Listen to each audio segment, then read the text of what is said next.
तुम्ही कधी नोटीस केलं आहे का? काही महिला अशा असतात ज्या सोसायटीच्या ट्रेडिशनल ब्युटी स्टँडर्डमध्ये परफेक्ट फिट बसत नाही. तरीसुद्धा लोक त्यांच्याकडे नैसर्गिकरित्या आकर्षित होतात.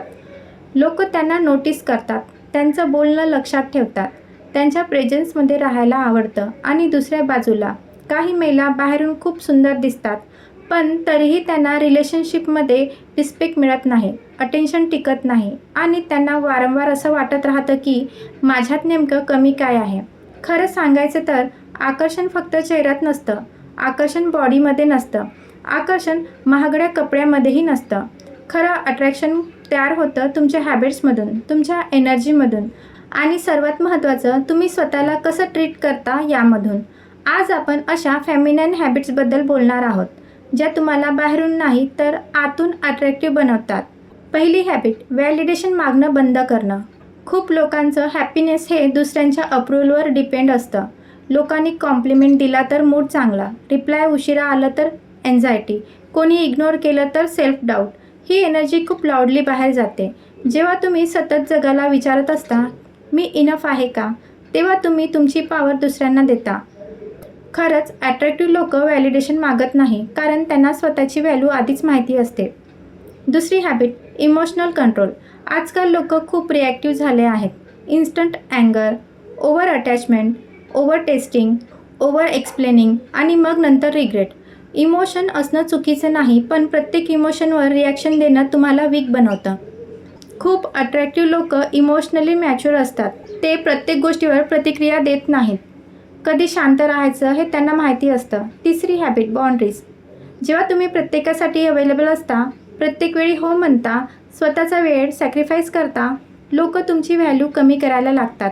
बाउंड्रीज म्हणजे ॲटिट्यूड नाही, बाउंड्रीज म्हणजे सेल्फ रिस्पेक्ट.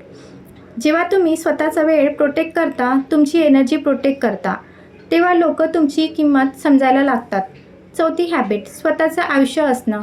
काही लोकांचं पूर्ण वर्ल्ड रिलेशनशिप भोवती फिरतं. तो काय करतो, तो कुठे आहे, तो रिप्लाय का करत नाही आणि यात स्वतःचं आयुष्य हरवतं. पण ज्या महिलांचं स्वतःचं मिशन असतं, करिअर गोल, ड्रीम्स, लर्निंग, स्पिरिच्युअल ग्रोथ, त्या खूप मॅग्नेटिक वाटतात, कारण त्यांच्याकडे पर्पस असतो. पाचवी हॅबिट, ग्रेसफुल कम्युनिकेशन. तुम्ही कसं बोलता, कसं ऐकता, कसं रिस्पॉन्ड करता हे खूप मॅटर करतं. लाऊड असणं कॉन्फिडन्स नसतं, रूड असणं स्ट्रॉंग नसतं. ग्रेसफुल्ली बोलणारे लोक खूप पॉवरफुल वाटतात. सहावी हॅबिट, सेल्फ कनेक्शन. ही सर्वात पॉवरफुल हॅबिट आहे. जेव्हा तुम्ही स्वतःसोबत कम्फर्टेबल असता, एकटे असतानाही अँशियस नसता, तुम्हाला स्वतःची कंपनी आवडते, तेव्हा तुमच्यात वेगळी एनर्जी तयार होते. लोक तुमच्या लुक्सकडे कमी आणि तुमच्या प्रेझेन्सकडे जास्त आकर्षित होतात. खरं अट्रॅक्शन म्हणजे स्वतःशी इतकं अलाइन होणं की तुमची प्रेझेन्स वेगळी वाटावी. ब्युटी काळानुसार बदलते, पण सेल्फ वर्थ, कॅरेक्टर आणि एनर्जी हे खूप पॉवरफुल असतं. म्हणून पुढच्या वेळेस स्वतःला विचार, मी ॲट्रॅक्टिव्ह दिसण्याचा प्रयत्न करते की अट्रॅक्टिव्ह एनर्जी बिल्ड करते. जर तुम्हाला सायकोलॉजी, एनर्जी आणि सेल्फ ग्रोथबद्दल असे डीप व्हिडिओ आवडत असतील तर, कारण इथे आपण सरफेस नाही तर डीप ट्रूथ बोलतो. धन्यवाद.